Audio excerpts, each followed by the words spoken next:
जी हाँ दोस्तों, हमारा देश पौराणिक समय से ही ऋषियों और महर्षियों की तपस्थली रहा है। हिंदू धर्म ग्रंथ में ऐसे कई ऋषियाँ महर्षियों का वर्णन मिलता है, जिन्होंने अपने तपोबल से मानव जाति के कल्याण के लिए कई तरह के काम किए हैं। तो वहीं कई ऐसे भी ऋषि हुए हैं जिनकी शक्ति से देवराज इंद्र को भी डर सताने लगा था कि कहीं उनसे देवराज की पदवी उनसे कोई छीन न ले।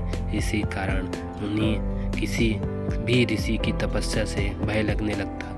उनकी तपस्या भंग करने के उद्देश्य से वो स्वर्ग की अप्सरा को पृथ्वीलोक पर भेज देते। ऋषि अप्सरा के रूप और यौवन को देखकर मोहित हो जाते थे। इस पोस्ट में एक ऐसे ऋषि की कथा हम बताने जा रहे हैं जिन्होंने करीब 1000 तक एक अप्सरा के साथ भोग विलास किया था। तो आइए जानते हैं कि ऋषि कुंड के 907 साल भोग करने का रहस्य क्या है। तो सबसे पहले दोस्तों, चैनल को लाइक, सब्सक्राइब, शेयर जरूर कर लें। कथा के अनुसार पौराणिक काल में महर्षि कुंड हुआ करते थे, जिनका आश्रम गोमती नदी के तट पर था। एक बात की बात है, ऋषि कुंड में घोर तपस्या करना शुरू किया। वो तपस्या में इतने लीन हो गए कि उन्हें किसी भी चीज़ का आभास ही नहीं होता था। इस तरह ऋषि को तपस्या में लीन देखकर देवराज इंद्र हमेशा की तरह घबरा गए। उन्हें डर लगने लगा कि कहीं ऋषि कुंड उनका स्वर्ग का सिंहासन छीन न ले। इसी डर के परिणाम स्वरूप इंद्रदेव ने ऋषि कुंड की तपस्या बंद करने के लिए ब्रह्मलोचा नामक की अप्सरा को पृथ्वी पर भेजने का निश्चय किया। एक संध्या नृत्य के बाद इंद्रदेव ने ब्रह्मलोचा को अपने पास बुलाया, फिर उसे अपनी सारी योजना बताई। बिना कोई प्रश्न किए ब्रह्मलोचा चंद्र की इस योजना के मुताबिक पृथ्वी लोक के लिए प्रस्थान कर गई।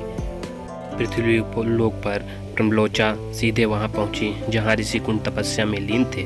फिर ब्रह्मलोचा ने अपनी शरारतों से ऋषि कुंड का ध्यान तोड़ दिया। उसके बाद जैसे ही ऋषि की नज़र ब्रह्मलोचा पर पड़ी तो वो उसके रूप और सौंदर्य को देखकर उस पर मोहित हो गए और उसे अपने साथ लेकर मंदरांचल पर्वत की गुफाओं में चले गए। उसके बाद ऋषि कुंड ब्रह्मलोचा के सौंदर्य में इतने खो गए कि वो 100 से अधिक वर्षों तक उसके साथ भोग विलास करते रहे। 100 वर्ष बाद एक दिन अप्सरा ब्रह्मलोचा ने ऋषि कुंड से कहा कि हे ऋषि, अब मैं स्वर्ग लोक वापस जाना चाहती हूँ, इसलिए आप मुझे खुशी खुशी विदा कीजिए। अप्सरा के मुख से जाने की बात सुनकर ऋषि उदास हो गए और उन्हें कहा कि हे देवी, अभी थोड़े दिन और रुक जाओ तो अच्छा होता। ऋषि को उदास देखकर अप्सरा पृथ्वी लोक पर और रुकने का मन मान गई। फिर ऋषि कुंड ने अगले 100 वर्ष तक उसी गुफा में अप्सरा के साथ भोग विलास किया।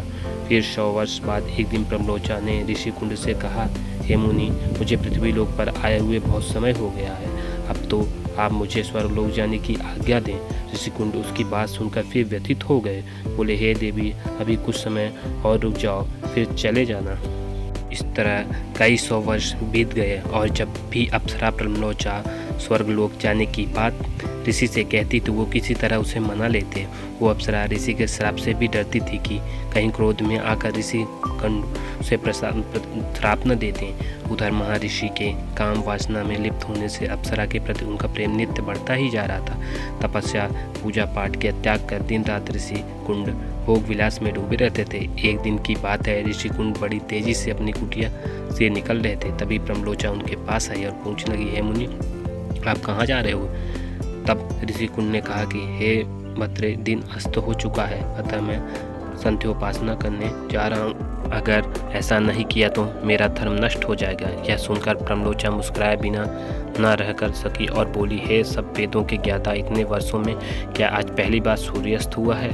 जो आप संध्या वंदन नहीं करेंगे तो आपका धर्म नष्ट हो जाएगा। मैं तो आपसे जब से मिली हूँ तब से तो आपने कभी भी संध्या वंदन नहीं किया है। इस प्रकार के वचन सुनकर ऋषि कुंड बोले, हे भद्रे नदी के इस सुंदर तट पर आज सवेरे ही तुम आई हो, मुझे भली भांति स्मरण है। मैंने आज ही तुमको अपने आश्रम में प्रवेश करते देखा, अतः अब दिन के समाप्त होने पर संध्या काल हुआ है। मुझे तो लगता है कि तुम मेरा उपहास कर रही हो। तब ब्रह्मलोचा ने ऋषि से कहा कि हे ब्राह्मण श्रेष्ठ, आपका यह कथन सत्य है कि मैं आपके आश्रम में सवेरे ही आई हूँ, परंतु आज नहीं। जिस सुबह मैं यहाँ आई थी उस समय को तो कई वर्ष बीत चुके हैं। यह सुनकर महर्षि कुंड घबरा गए और बोले कि हे सुंदरी, मुझे सही से बताओ, तुझे मुझे तेरे साथ स्मरण करते कितना समय बीत चुका है। तब ब्रह्मलोचा ने बताया कि आपको मेरे साथ रमण करते हुए 907 वर्ष 6 महीने और 3 दिन बीत चुके हैं। यह सुनकर ऋषि कुंड हैरान हो गए और बोले, हे प्रिय, क्या तुम सत्य कह रही हो या फिर मेरे साथ कोई मजाक कर रही हो? मुझे तो ऐसा प्रतीत होता है कि तुम्हारे साथ एक दिन ही रहा। तब ब्रह्मलोचा बोली, हे ब्राह्मण, मैं आपसे झूठ कैसे बोल सकती हूँ, वो भी उस समय जब आप अपने धर्म मार्ग का अनुसरण करने के लिए तत्पर होकर मुझसे पूछ रहे हैं। मैं यहाँ किसी के कहने से आई थी। ऋषि, आप क्रोधित न हो, मैं आपको सारी घटना का सत्य बताती हूँ, परंतु हे ऋषि, मेरा इसमें कोई दोष नहीं है, इसलिए मुझे क्षमा कर दीजिए। तब ऋषि कुंड ने कहा कि जल्दी बताओ, तुम्हें यहाँ किसने भेजा था? तब ब्रह्मलोचा कहा कि आपकी तपस्या से देवराज इंद्र को डर लगने लगा था और उन्होंने ही आपकी तपस्या भंग करने के लिए मुझे यहाँ भेजा था। ब्रह्मलोचा के मुख से ऐसे